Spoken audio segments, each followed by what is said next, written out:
क्या आपको acidity, constipation, ulcers, piles जैसे डाइजेस्टिव कंप्लेंट्स है? क्या आपको asthma, skin allergy, skin problems, vitiligo, psoriasis जैसे प्रॉब्लम है? क्या आपको इनफर्टिलिटी जैसे प्रॉब्लम्स हैं? और सारी मेडिकेशंस करने के बाद भी, प्रॉपर दवाइयाँ लेने के बाद भी आपके प्रॉब्लम्स का सही समाधान आपको नहीं मिल रहा है, तो हो सकता है कि आप आपके जड़ तक, बीमारी के जड़ तक पूरी तरीके से नहीं गए। जी हाँ, आयुर्वेद ये कहता है कि किसी भी बीमारी का अगर हमें पूरी तरीके से सॉल्यूशन चाहिए तो हमें वो बीमारी के जड़ तक जाना बहुत जरूरी है। तो इसी जड़ को या इसी कारणों को, रूट कॉजेस को समझने के लिए कुछ ऐसे बैड कॉम्बिनेशंस को समझते हैं जो हमारे डाइट में बहुत आसानी से आते हैं, जो हमारे आज के डाइट का या खान पान का बहुत ही आम हिस्सा है। लेकिन ये आपको सर्दी, खांसी, अस्थमा से लेकर के कैंसर तक के सारी बीमारियों का रूट कॉज हो सकता है।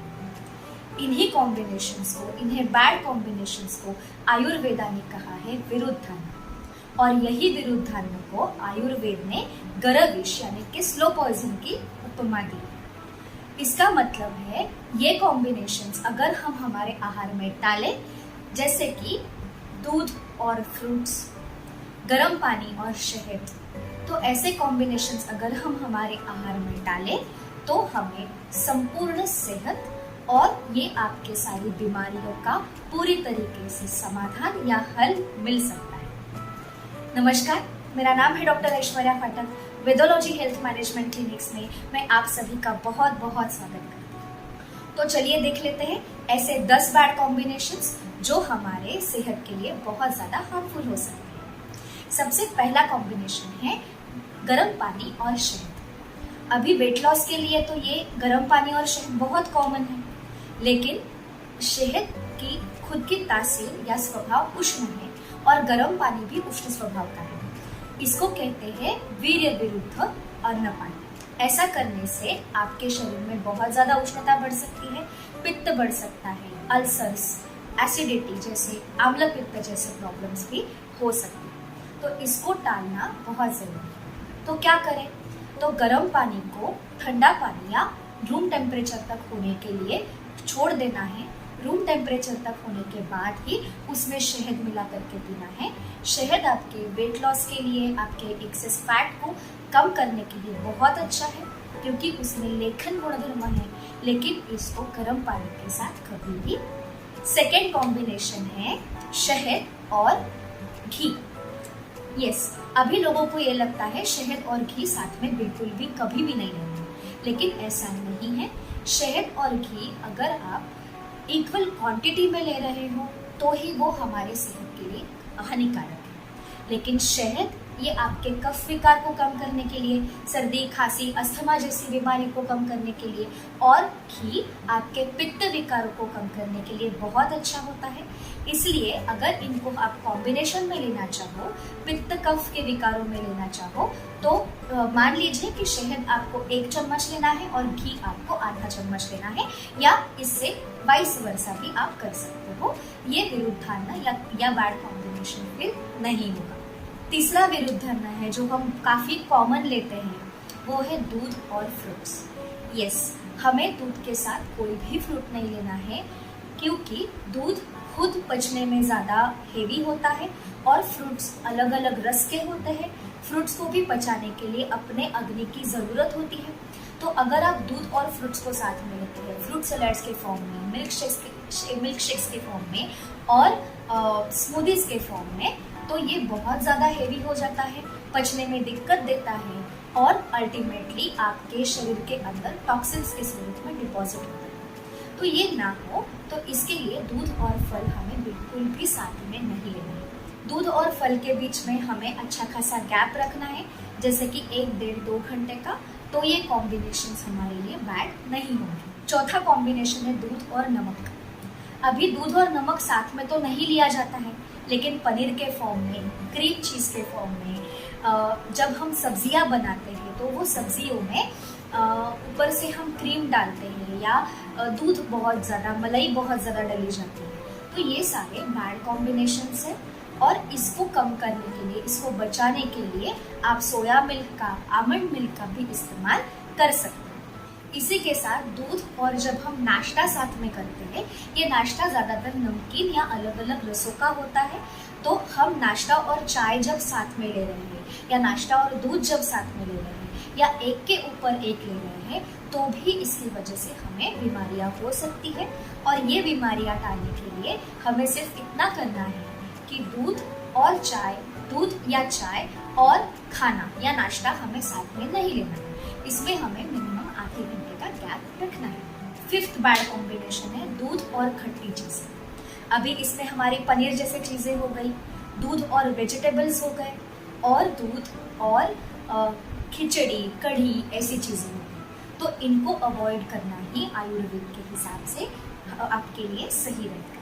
और जैसे मैंने कहा कि हमें पनीर खाना है, हमें सब्जियों पे मलाई डालनी है, क्रीम चीज़ डालना है, तो इन दैट केस हम आमंड मिल्क या सोया मिल्क का इस्तेमाल कर सकते हैं। लेकिन गाय के दूध या भैंस के दूध का इस्तेमाल ये केसेस में हमें बिल्कुल भी नहीं करना। सिक्स्थ बैड कॉम्बिनेशन है जो भी बहुत कॉमन है कि हम दही गर्म करके खाते हैं। हम डायरेक्टली दही तो गर्म करके नहीं खाते हैं, लेकिन दही को मैरिनेशन में बहुत ज़्यादा इस्तेमाल किया जाता है, वेज सब्जियों में, नॉनवेज सब्जियों में।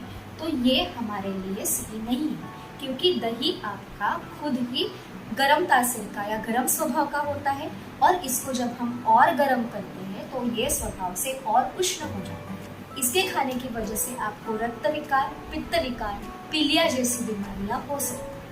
तो अगेन इसको टालने के लिए एक तो दही को ठंडा करके फिर इस्तेमाल करें, या हमें मैरिनेशंस में दही का इस्तेमाल करना है तो अगेन आमंड मिल्क है, सोया मिल्क है, इन मिल्क से बना हुआ दही हमें यूज करना है। सेवेंथ बैड कॉम्बिनेशन है गरम और ठंडा साथ में खाना। यहाँ पे हम मसालेदार या स्पाइसी या बहुत ज़्यादा गर्म खाना और उसके ऊपर कोल्ड ड्रिंक्स लेते हैं, तो ये आयुर्वेद के हिसाब से बिल्कुल भी बैड कॉम्बिनेशन है। इसके अलावा जो वीर्य विरुद्ध है, यानी कि और काल विरुद्ध है, यानी कि गर्मी के मौसम में और गर्म, स्पाइसी, पित्त बढ़ाने वाला तीखा खाना खाना, और ठंडी के मौसम में आइसक्रीम्स जैसा या ठंडा कोल्ड ड्रिंक्स जैसा खाना खाना, तो ये भी हमें अवॉइड करना है।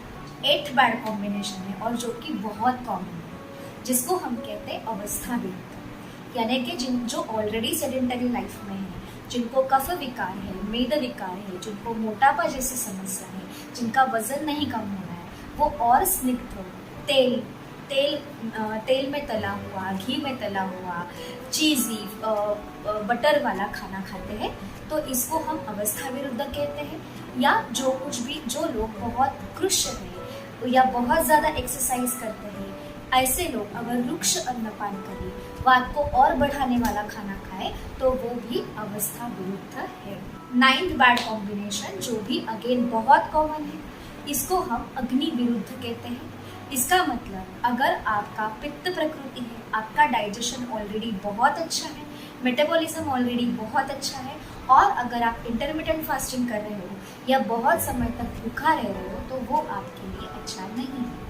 और अगर आपका अग्नि कम है, आप खाना सही से पचा नहीं पा रहे हो, ऑलरेडी आपको डाइजेस्टिव कंप्लेंट्स है, ऑलरेडी आपको हार्मोन से रिलेटेड बीमारियां हैं, जिसमें आपका मेटाबॉलिज्म ऑलरेडी कम हो चुका है, ऐसे में आपको बिना भूख नहीं है तो भी अगर आप खाना खा रहे हो, तो ये आपका अग्नि विरुद्ध कॉम्बिनेशन है। और इसी वजह से भी आपका आइदर बहुत ज़्यादा अग्नि बढ़ने की वजह से पित्त विकार, एसिडिटी, अल्सर्स जैसे प्रॉब्लम, या अग्नि कम होने की वजह से, अग्नि मांद्य होने की वजह से मेटाबॉलिज्म और कम हो जाना, डाइजेशन और खराब हो जाना, और आपका जो भी आप खाना खा रहे हो ये टॉक्सिन्स में कन्वर्ट होने के चांसेस, आग में कन्वर्ट होने के चांसेस बहुत ज़्यादा रहते हैं। और 10वां बैड कॉम्बिनेशन है उपचार विरुद्ध। मतलब आपके आपको जो बीमारी है और वो बीमारी के लिए आपके वैद्य ने आपके बीमारी को कम करने के लिए उसके विरोधी जो अन्नपान आपको बोला है, जैसे कि अगर आपको संधियों में तकलीफ है, आपको संधिवात आमवात जैसी बीमारियां हैं, तो और आपको खट्टा खाने को मना कर दिया है, दही खाने को मना कर दिया है, तो वो है उपचार विरुद्ध खान-पान। ऐसे खाने से भी आपकी बीमारी कम होने के बजाय और ज़्यादा बढ़ती है और आपको वो ठीक करने के लिए बहुत ज़्यादा मेहनत करनी पड़ती है। तो ये थे आयुर्वेदा के हिसाब से 10 बैड कॉम्बिनेशंस जो आप अवॉइड करेंगे तो हमें अच्छी सेहत और आपकी ट्रीटमेंट भी चल रही है तो वो ट्रीटमेंट में आपको जल्दी राहत मिल सकती है। तो ये 10 कॉम्बिनेशंस को ज़रूर अवॉइड करिए। वीडियो आपको कैसा लगा हमें ज़रूर बताइए। ऐसे ही हेल्थ रिलेटेड वीडियोस को, टिप्स एंड ट्रिक्स को देखते रहने के लिए वेदोलॉजी हेल्थ मैनेजमेंट क्लिनिक्स को लाइक कीजिए, शेयर कीजिए, सब्सक्राइब कीजिए। धन्यवाद।